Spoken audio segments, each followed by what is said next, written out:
Hola a todos. Esta es la segunda parte del iceberg de Mokushiroku no Yonkishi, o, en español, Los Cuatro Caballeros del Apocalipsis. Sin más, comencemos.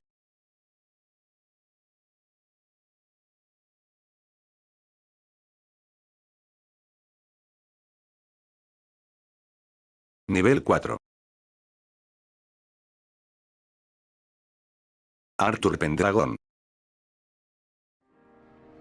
Al final del manga de los 7 pecados capitales, el rey Arthur Pendragon decide volver a Camelot con Merlín para reunir a los supervivientes y guiarlos a un nuevo lugar. Después de 16 años podemos ver que Arthur sigue ocupando dicho puesto, este no ha cambiado casi nada en apariencia, conservando parte de su personalidad pero ahora mucho más enfocado. Arthur ha mencionado que su objetivo final es crear un mundo donde la humanidad sea la única raza dominante, un mundo donde no existan las demás razas, un mundo de pura felicidad. Para lograr su objetivo, ha anunciado que buscará la manera de exterminar por completo a las otras razas, y para eso primero debe asesinar a sus mayores defensores, los 7 pecados, pero a eso se le suma el grupo de los 4 caballeros del Apocalipsis. Por un lado, sabemos que Arthur quedó muy afectado por no poder defender Camelot ante el ataque de los demonios durante la última Guerra Santa. Viendo cómo su reino era destruido y mucha gente terminó muriendo, lo más probable es que guardara resentimiento contra los demonios. Sin embargo, no se termina de entender por qué decidió de forma tan radical acabar con las demás razas, siendo que ninguna de estas atentó directamente contra su reino. El otro misterio es el por qué esperó 16 años para recién dar a conocer sus objetivos al mundo. Puede que haya estado reuniendo fuerzas para atacar a los 7 pecados capitales, o quizás alguien cercano le haya aconsejado esperar este momento, ya que ocurriría algún evento que le ayudaría a llevar a cabo su plan. Hasta la fecha, la justificación de sus objetivos sigue siendo un misterio. Ginebra. En el arco donde los protagonistas llegan a Lyonesse, mientras se lleva a cabo la lucha entre los caballeros sagrados contra el caballero del caos Pelgarde, vemos como Lancelot se encuentra en un lugar apartado hundido en sus pensamientos. Mientras cae la lluvia y se observa una luna de mediodía, la figura de una niña se acerca poco a poco a Lancelot. En el capítulo 58 se nos revela que este personaje es Ginebra, aparentemente tiene la capacidad de ver el futuro, similar al antiguo rey Bartra, ya que fue capaz de decirle a Lancelot las palabras que éste iba a decir, negando además la capacidad de poder leer mentes como lo hace el caballero del Apocalipsis. Ginebra se presenta como su enamorada, incluso atreviéndose a darle un beso. Es bastante obvio que esta niña será un personaje muy importante más adelante en la historia. Aquí, un dato curioso es que según los mitos artúricos, Ginebra fue infiel al rey Arturo con Lancelot, uno de los caballeros de la mesa redonda. La leyenda asocia la infidelidad de Ginebra con Lancelot a la caída del reino de Camelot, de ahí que sea considerada como un símbolo de la fragilidad de la condición humana y de la perversión. Sabiendo esto creo que es evidente a quién se refería Arthur cuando le pidió a Ironside que buscara a su prometida. ¿Qué pasará más adelante? ¿Habrá otra confrontación entre Arthur y Lancelot? Este misterio queda abierto. Mandamientos del caos. Al reunirse los 4 caballeros de la profecía, aparecen 2 misteriosos encapuchados, los cuales se infiltraron a Lyonesse y luego se separaron para cumplir sus objetivos.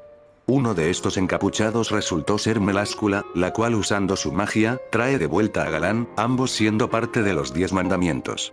Lo curioso acá es que ambos fueron traídos de vuelta por el poder del caos, pero durante su aparición se dan cuenta que sus recuerdos han sido modificados, y que su objetivo no solo son los pecados capitales, sino también los 4 caballeros del Apocalipsis. Esto nos deja la duda de cuáles son los límites del poder del caos que posee Arthur. ¿Es acaso capaz de regresar cualquier persona a la vida? ¿Cuál es el verdadero alcance del poder del caos? ¿Hasta qué punto Arthur ha logrado dominar su poder? Si fue posible traer a 2 mandamientos que habían sido derrocados durante la Guerra Santa, entonces ¿sería posible traer de vuelta a los demás mandamientos? Lamentablemente no tenemos más información debido a que Tristán en su forma demonio terminó asesinando a ambos. Prisionero de Lyonesse. Durante la infiltración de Meláscula y Galán en Lyonesse, pudimos notar que había otro encapuchado que se dirigía a la prisión bajo el castillo del reino. Más tarde, en el capítulo 70, mientras el caballero Jade liberó a Chion de su celda, ambos se cruzan con un caballero sagrado con un visor en forma de estrella. Los dos caballeros se dan cuenta que esta persona no pertenece a Lyonés, y deciden descubrir su identidad. Después de una pelea entre este desconocido con los caballeros y luego contra Aguila, este logra ingresar a la mazmorra y rápidamente llega a un prisionero el cual estaba encadenado, pero no podemos confirmar su identidad, debido a que portaba un casco. Luego de encontrarlo procede a asesinarlo. Esto es algo de lo que no se habló mucho durante el último arco, lo único que se sabe es que gracias a haber capturado a este prisionero, Lyonés tenía cierta ventaja en la guerra que se acercaba contra Camelot, ya que esta persona representaba un punto de apoyo para las negociaciones entre ambos reinos. Lamentablemente Jericho terminó por asesinarlo y no se nos mostró su identidad y no sabemos si en algún momento nos seguirán hablando de este personaje o se le volverá a mencionar en la historia dejándonos el misterio. El interés de Nascience. Existe una pregunta bastante frecuente sobre la orientación sexual de Nascience. Desde el inicio cuando Percival conoce a Nascience, podemos ver que este personaje tiene un aspecto masculino, además tiene una gran pasión por desarrollar nuevas drogas, usando a seres del bosque como conejillos de indias. Lo raro aquí es la forma como Nascience demuestra afecto a los demás. Actualmente, él ya es capaz de demostrar sus sentimientos a través de palabras y acciones, pero aún así durante todo el viaje, hubo muchas ocasiones donde Nascience mostró sentir algo más que cariño por Percival. En varias ocasiones cuando acompañaba al grupo o cuando se quedaba solo con Percival, este suele sonrojarse o sentirse bastante tímido y nervioso. Esto podría explicarse debido a que Nascience fue abandonado de niño y al ser encontrado por Ordo, se quedó a vivir en el barranco del Eco.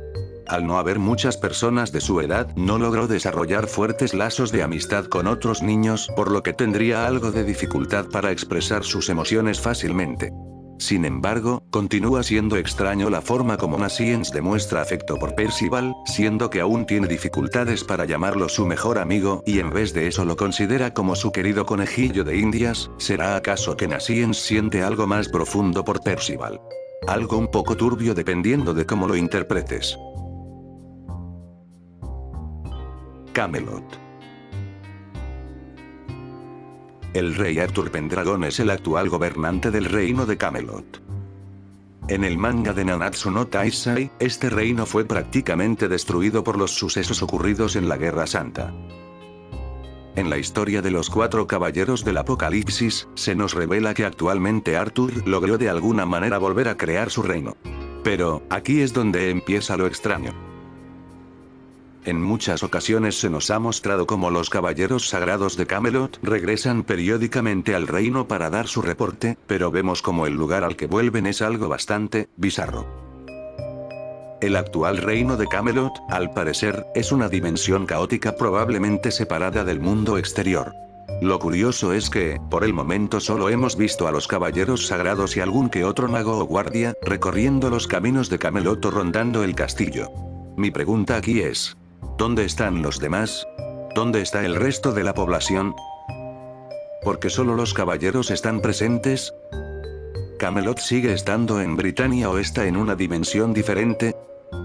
En el capítulo 80, cuando los caballeros del caos de Arthur llegan en un barco volador gigantesco, algunas personas de Lyonés comienzan a decir que desearían ir a Camelot, preguntándose si será un lugar de ensueño, un lugar donde todo es felicidad, y podrás tener todo lo que quieras por la eternidad. Esto ocurrió brevemente, pero me llamó mucho la atención. Mi teoría aquí es que, Arthur usando el poder del caos, de alguna forma ha encerrado a la gente en una dimensión donde vivirán el resto de sus vidas, soñando cada uno con el lugar y con las personas con las que fueron más felices. Sin embargo, nada de esto sería real, solo es una ilusión, no podría llamarse verdadera felicidad. Pero recuerden, al final de todo es solo una teoría. Aún no tenemos casi nada de información de Camelot, pero, resulta inquietante. Nivel 5. Los 3 años perdidos. En el one-shot publicado luego de la finalización del manga de Nanatsu no Taizai, vimos como Van y Elaine luego de casarse se fueron a vivir al bosque de Benwick. Tuvieron un hijo llamado Lancelot, el cual aún siendo un niño era muy intrépido y audaz, queriendo demostrarle a su padre lo fuerte que era. Se metía en muchos problemas, resultando herido de vez en cuando. Lancelot estaba acompañado del caballero sagrado Jericó, quien luego de la Guerra Santa, decidió irse a vivir a Benwick, servir como caballero en este lugar y con el tiempo se volvió la maestra de Lancelot. Todo bien hasta ahí, ahora diré por qué motivo este punto tan abajo en el iceberg. En uno de sus paseos de rutina, Lancelot y Jericó atravesaron una especie de portal, luego de esto nadie los volvió a ver. Así pasaron 3 largos años, luego de los cuales ambos volvieron a Benwick, pero, por motivos que aún se desconoce, Jericó decidió dejar la tutoría de Lancelot y abandonar el bosque. Al parecer Lancelot quedó muy confundido y preocupado por la decisión de su maestra, y aunque la estuvo buscando mucho tiempo nunca la pudo encontrar. En el capítulo 72, se da el reencuentro de ambos personajes en las mazmorras del castillo de Lyonesse. Lancelot le reclama a Jericó el por qué se fue de Benwick y el por qué se unió a los caballeros de Camelot. Luego tenemos un pequeño flashback, donde Lancelot comenta que les tomó 3 años escapar del mundo del más allá. Este le dice que durante ese tiempo, él solo se la pasó llorando y quejándose, necesitando siempre ser cuidado por Jericó. Finalmente Jericó le cuenta que si bien la pasó mal por culpa de Lancelot, esos 3 años son un recuerdo que atesora, y así Jericó le confiesa su amor a Lancelot. Lancelot, intentando entender la situación, lee su mente y escucha lo siguiente. Estoy enamorada de ti. Te amo como un hombre. En resumen, ama todo de él. Muy romántico pero turbio la cosa. Sin embargo, una de las frases que escucha Lancelot es: nunca olvidaré la decisión que tomaste por mí. Después, Jericó agrega que debe marcharse, probablemente no se vuelvan a encontrar ya que la esperan en el otro lado. El rey Arthur de algún modo le ofreció un mundo de felicidad, uno donde Lancelot la ama y solo a ella. Finalmente Jericó usa magia para teletransportarse a un lugar desconocido. ¿A qué se refería Jericó con que la esperaban al otro lado? ¿Cómo Arthur fue capaz de cumplir su sueño? ¿A dónde fue? Pero, más importante, ¿qué es aquello que Lancelot tuvo que sacrificar durante esos 3 años perdidos? Un misterio verdaderamente intrigante. Los padres de Gawain. Durante el combate entre el cuarteto del Apocalipsis contra los mandamientos, el rey Arthur observa cómo se desarrollan los eventos de Lyonesse, mientras está en Camelot. Arthur se sorprende bastante cuando uno de sus sirvientes, Orlandi, se da cuenta que en medio de la pelea se encuentra Gawain, la sobrina de Arthur. Este, al enterarse de que su sobrina sería uno de los 4 caballeros, solo se burla y menciona que nunca pensó que alguien tan salvaje como ella fuera un caballero profetizado. Este dato resulta ser importante, ya que la única información que tenemos del pasado de Arthur es la publicación de un one-shot, donde nos cuenta que, cuando Arthur era un niño fue adoptado por un caballero sagrado y además tuvo un hermano mayor llamado Kai. ¿Acaso este personaje que solo salió en una ocasión volverá en el manga? Hay muy poca información para poder estar seguros que Kai sea el padre de Gawain, o quizás el autor nos sorprenderá introduciendo personajes nuevos. Por el momento la identidad de los padres de Gawain seguirá siendo un misterio. Jericó. Jericó fue un caballero sagrado de Lyonesse que apareció temprano en la historia de los 7 pecados capitales, como un enemigo, pero luego termina aliándose a los protagonistas. Se sabe que luego de la Guerra Santa, viajó a Benwick, el reino donde vivían Ban y Elaine. Puede que su decisión haya sido influenciada por el amor que aún sentía por Ban. Una vez aquí, se volvió la maestra de Lancelot, el hijo de la pareja al que cuidó y entrenó hasta que cierto día ambos desaparecieron sin dejar rastro. Años después, los dos volverían a aparecer, pero no se dio mucha información, hasta el arco donde Percival y su grupo llega a Lyonesse.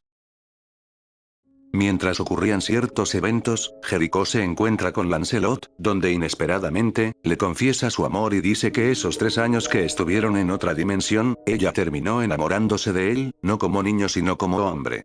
A la fecha de este video, Jericó sigue siendo un personaje misterioso en cuanto a los motivos detrás de sus acciones. Ella reveló que el rey Arthur fue capaz de hacer que su sueño se vuelva realidad, dejando la interrogante de a qué se refería exactamente. Jericho es un personaje que creímos había sido olvidado, pero probablemente juegue un papel importante en la historia. Aparte de la extraña relación que tiene con Lancelot, ella le agradeció por un sacrificio que hizo durante los 3 años que se perdieron, cosa que no se ha vuelto a hablar hasta la fecha. Nivel 6.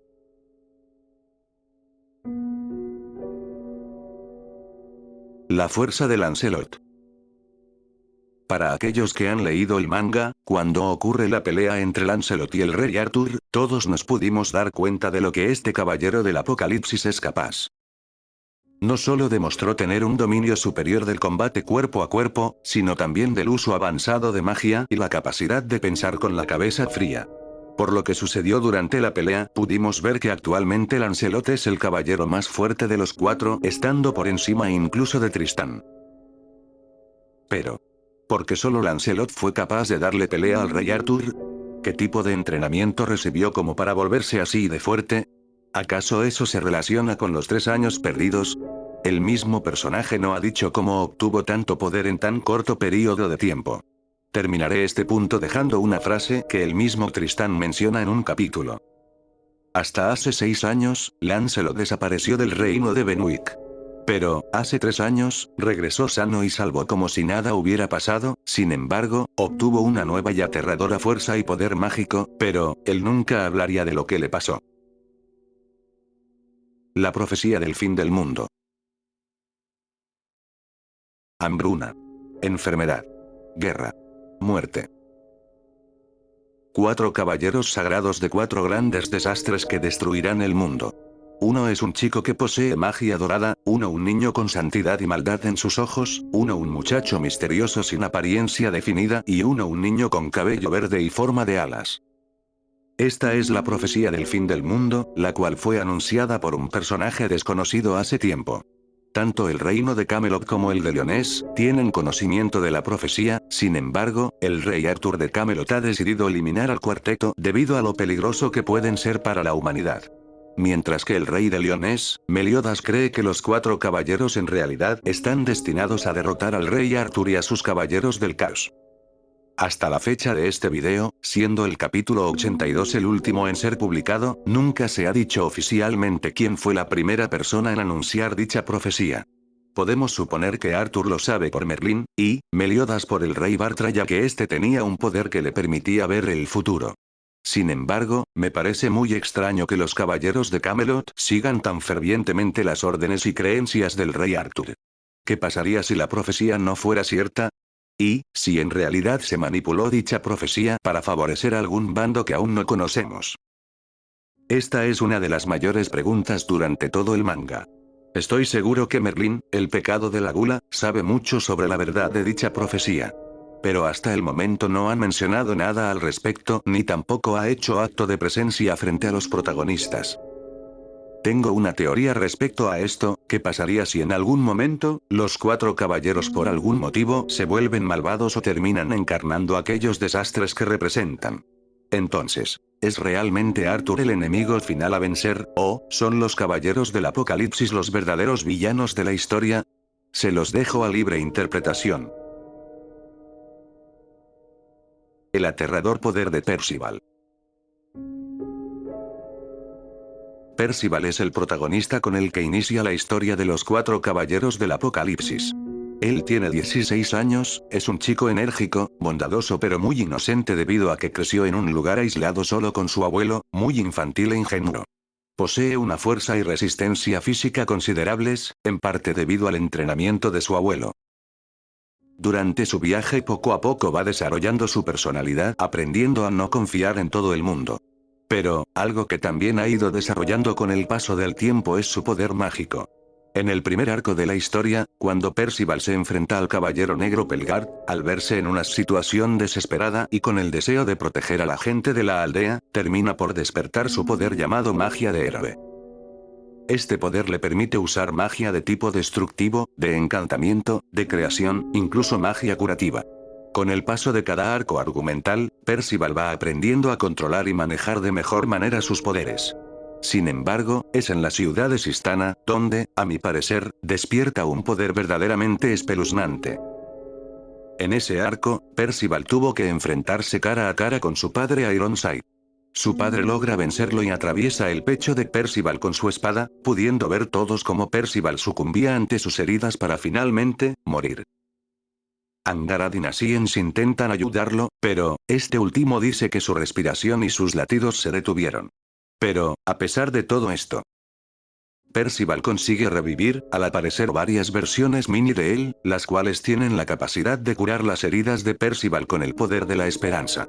La primera vez que vi esto pensé que le habían dado un power-up injusto al protagonista, el cual de por sí ya estaba rotísimo. Aquellos que son muy observadores, habrán notado que, cuando Percival revivió, fue capaz de compartir su poder con los otros. Pudo volar, aunque nunca antes hubiera tenido esa habilidad y sobre todo, la capa que poseía cambió su forma y aumentó de tamaño. Guarden este dato.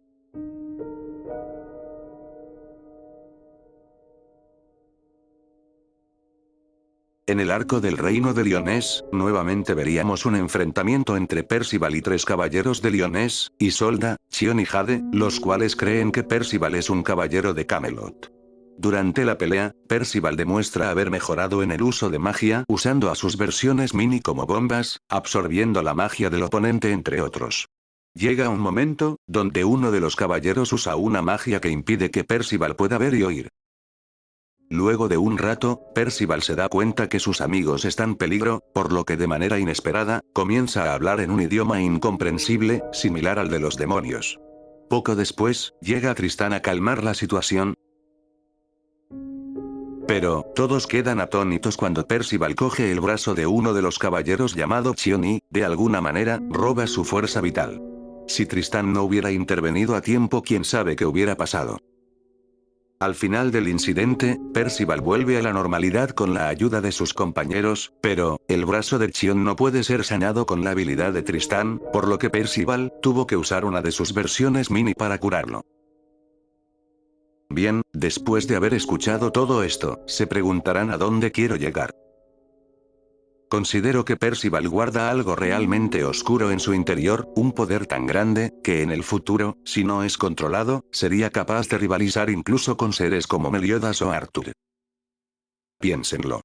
Percival en muy poco tiempo, ha logrado dominar un poder que está rotísimo, este en cierta medida depende de su imaginación, pero, en esa ocasión donde su capa aumentó de tamaño, ¿qué pasaría si esto fuera parte de una habilidad para alterar la realidad? ¿Se imaginan que, la habilidad definitiva de Percival sea poder modificar la realidad y moldearla según su imaginación? Eso fácilmente lo haría uno de los seres más poderosos de toda la historia. Recordemos que Percival es un caballero que se le asocia con la muerte, cosa curiosa porque su personalidad y poderes representan lo contrario. ¿Qué tal si, en algún momento, Percival sufre un trauma tan grande o pierde el control y desata sus poderes por completo? ¿Podría esto terminar por destruir el mundo? Definitivamente, Percival es el personaje que me ha parecido más intrigante durante todo el manga. Mi teoría, y espero se acuerden de esto, es que tendremos un plot twist con este personaje. ¿Qué es al final la esperanza? ¿Es el poder definitivo para salvar al mundo o para destruirlo? Gracias por haber llegado hasta aquí. Si te gustó el iceberg, dale like, suscríbete y activa la campana de notificaciones. Nos vemos en otro video.